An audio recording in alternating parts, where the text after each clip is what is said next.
Welcome back to the Lights Out podcast, bedtime stories for boys and girls around the world. Good evening, boys and girls.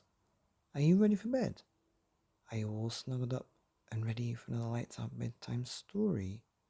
Well, you're in for a treat tonight because we have part 9, chapter 9 of Fing by David Williams. And chapter 9 is called Rolled in Rabbit Droppings. And this is episode 492, getting close to 500. What stories should I tell for the 500th episode? Well, back to the story because it's all about the story. Chapter 9 of Fing, Rolled in Rabbit Droppings. So, with heavy hearts, Mr. and Mrs. Meek picked up their daughter from school. Once again, picked up, literally.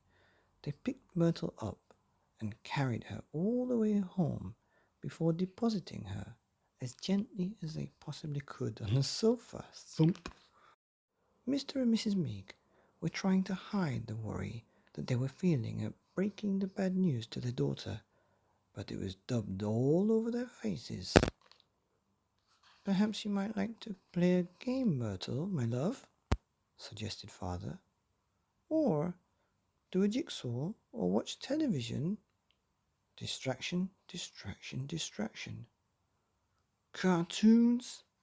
demanded Myrtle. "Here's the remote," said Mother, handing her daughter the chocolate-stained black gadget.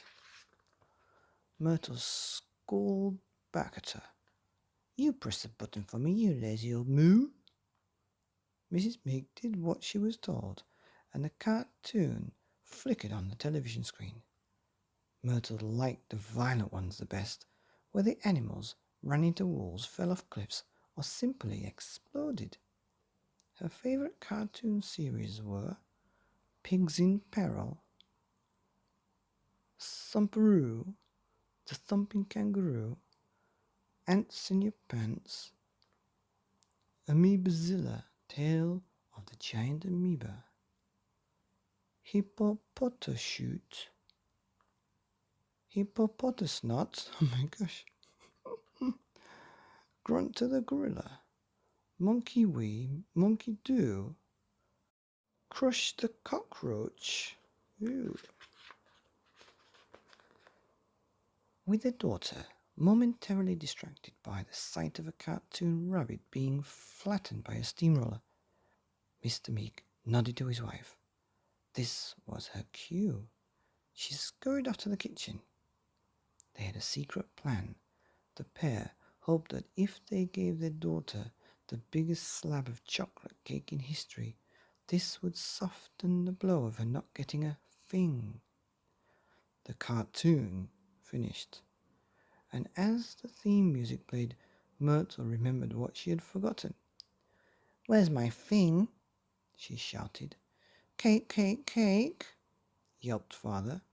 "Coming right up, Father," replied Mrs. Meek, staggering into the living room, carrying a stupendous slab of cake. It was the size of a small garden shed. "There you go, Myrtle, my angel," she said, as she set it down on the coffee table. Thud. "Haven't you got a bigger slice?" demanded the girl. "Oh, certainly not," replied Mother. "It's bigger than the cake it came from." This, of course, couldn't strictly be true, but it fooled Myrtle. "It looks like delicious cake, my beautiful bunnykins.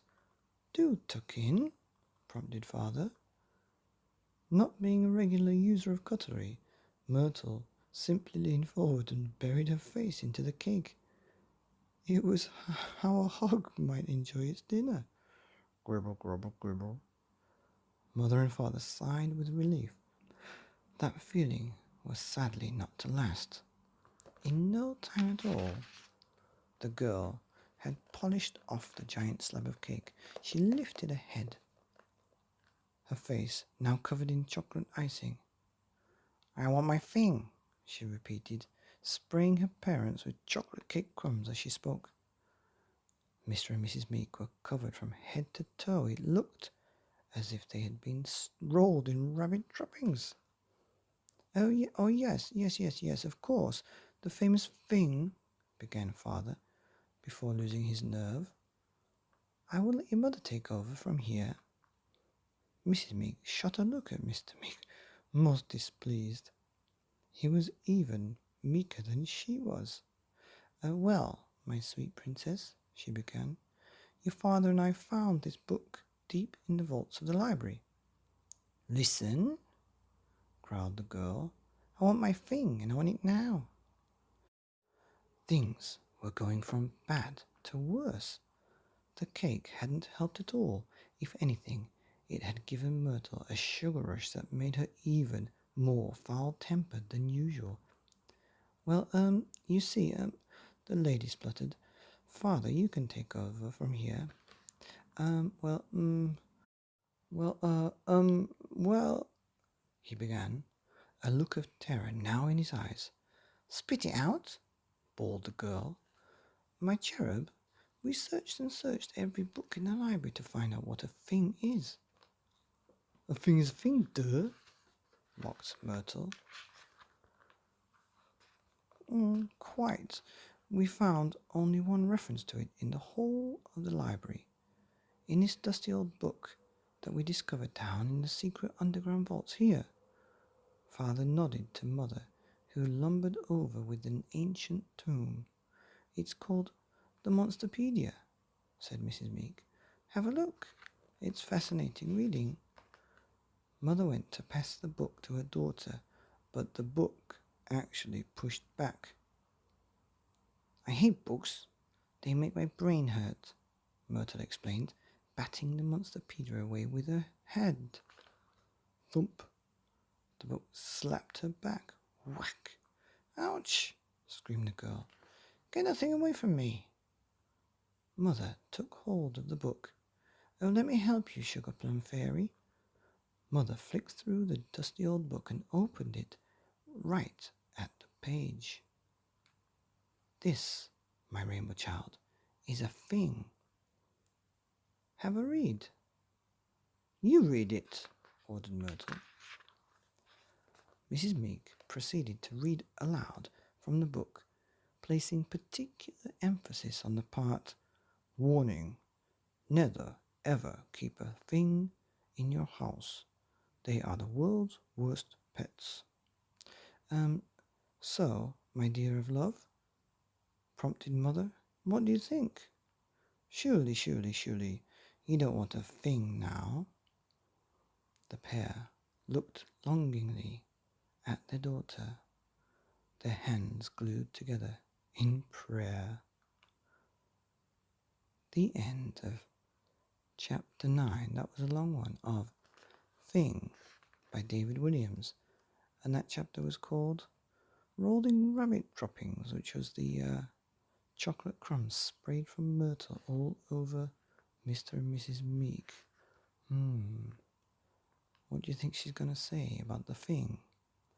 Well, that's the end, here on the Lights Out podcast. Bedtime stories for boys and girls around the world. Stay tuned tomorrow for Chapter 10, called A Ghastliest. Good night.